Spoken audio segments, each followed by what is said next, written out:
कल हमने आपको कौन सा चैप्टर बताया था? द्विघात समीकरण के फार्मूले बता दिए थे ना जी। आज निर्देशांक ज्योमेट्री तक देख लीजिए, है ना। हमने बताया था 10 दिन के अंदर 10 चैप्टर कम से कम रिवाइज करने हैं, और ज़्यादा हो सके तो और ज़्यादा, है ना। तो आइए देखते हैं।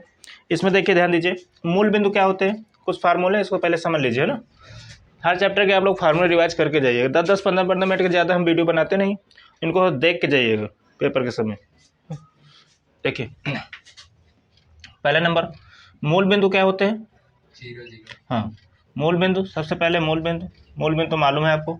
मूल बिंदु क्या होते हैं? 0 0, ठीक, मूल बिंदु। उसके बाद जैसे मान लीजिए 2 बिंदु दिए हैं, कौन कौन से?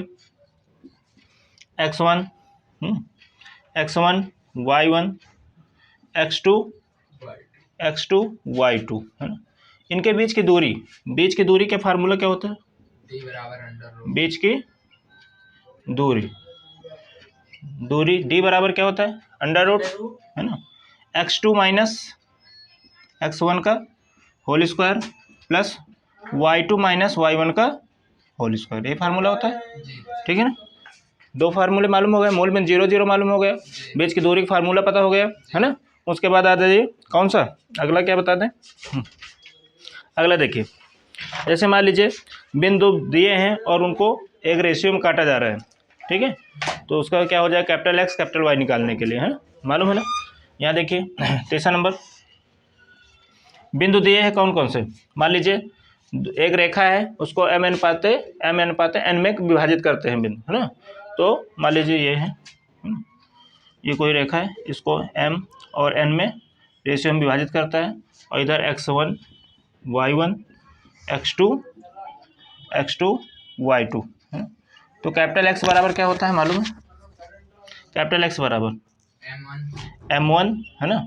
m केवल m1 m2 माना जाता है या mn माना जाता है ना। m x2 प्लस क्या n x1 बटे m प्लस n, है ना।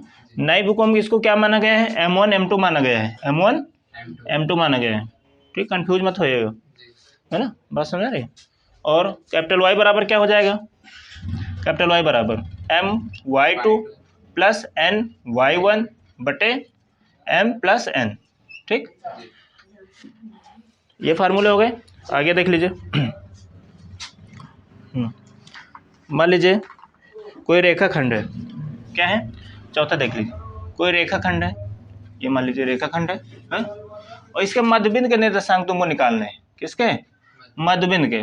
तो यहाँ x1 y1 इसको मानते हैं, और इसको x2 y2। कैपिटल X बराबर क्या होता है? कैपिटल X बराबर x1 प्लस x2 बटे 2, y बराबर y1 प्लस y2 बटे 2, ठीक है। समझ में आ रहा है कि नहीं? देखिए ध्यान दीजिए, मध्य बिंदु के निर्देशांक है ना, ये किसके हैं? मध्य बिंदु। लिखते जाए, नहीं बाद में उसको देखोगे तो समझ में नहीं आए, ठीक है। ये मध्य बिंदु के निर्देशांक है, और ये जो विभाजन है, ये क्या है? अंतः विभाजन है। कौन सा विभाजन है? अंतः विभाजन। एक बाह्य विभाजन भी होता है ना, होता है। बाह्य विभाजन क्या हो जाएगा? बाह्य विभाजन, बाह्य विभाजन में क्या होता है? माइनस का हो जाता है, रहता है ये, बस माइनस का हो जाता है। क्या होता है? कैपिटल X बराबर हो जाएगा m x2 minus n x1 बटे m माइनस n, ठीक है। ये कैपिटल X के लिए हो गया, ये कैपिटल Y के लिए होता है, ठीक है। m y2, है ना, माइनस n y1 बटे m माइनस n, ठीक है। अंतः और बाह्य, तीन चीज समझेगी। मान लीजिए कोई त्रिभुज है, देखिए ध्यान दीजिए, समझे। मान लीजिए कोई त्रिभुज है, 5वां नंबर देखना। मान लीजिए कोई त्रिभुज है, ये कोई त्रिभुज है, इसके केंद्रक पूछ रहा है। क्या पूछ रहा है? केंद्रक, ठीक है। मान लीजिए x1 y1, यहाँ पर x2 y2, और यहाँ x3 y3, ये क्या दिए हैं? बिंदु दिए हैं, ठीक है। अब यहाँ देखिए, मान लीजिए केंद्रक के निर्देशांक पूछ रहा है, बात समझ आ रही है ना। तो कैपिटल X बराबर क्या हो जाएगा?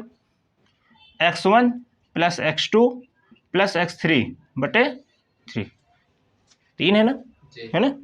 और कैपिटल वाई बराबर क्या हो जाएगा, कैपिटल वाई बराबर y1 plus y2 plus y3 बटे 3। और इसके बाद एक फार्मूला देखें, एक और कौन सा बता दें, और भी है ना दो।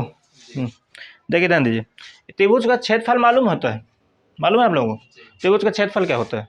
1/2।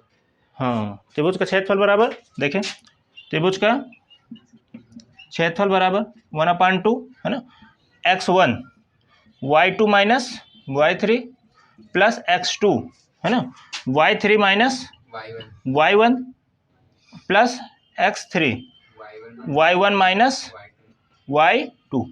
अभी रुकिए, एक और फार्मूला बनना है, कौन सा पता है कुछ? नहीं पता? इसी से एक फार्मूला और बनना है, संरेख। अगर कह दे संरेख तो घबराइएगा नहीं, यही फार्मूला लगता है, बस क्या हो जाता है उसमें, इधर जीरो हो जाता है।